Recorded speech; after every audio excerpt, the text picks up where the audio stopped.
बस को पछरु पिटिला बस 25 आहत 7 गुरुतर।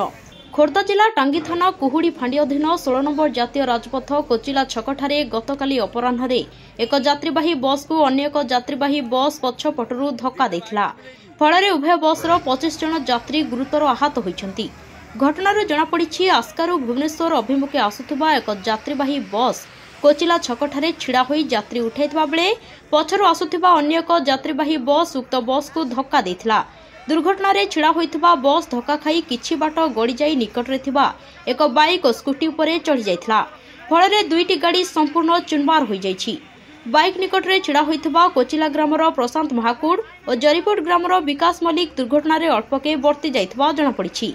आस्कार भगवान जेना, बरगढ़ प्रशांत गौड़, जोचना गौड़, सविता पात्र, कुदन पात्र, नमिता बेहरा, संतोष गौड़ समेत 25 जन यात्री आहत होइथिले।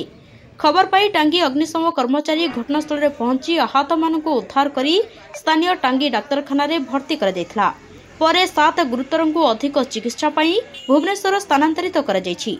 दुर्घटना परे किछि समय चप उत्तेजना देखा पुलिस दुर्घटनाग्रस्त बस को जबत करी घटनार तदंत करुछि। खोर्धारू विजय बाहुबलेन्द्र का रिपोर्ट, जयदेव न्यूज।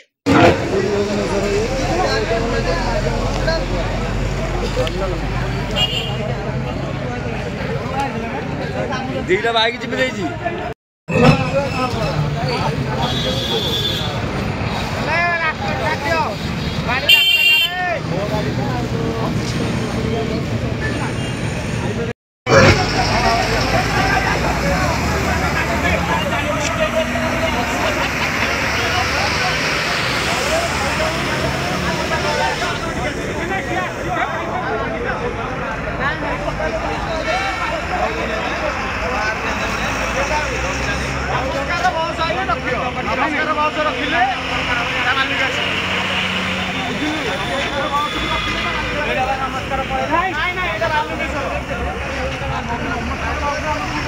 नमस्कार।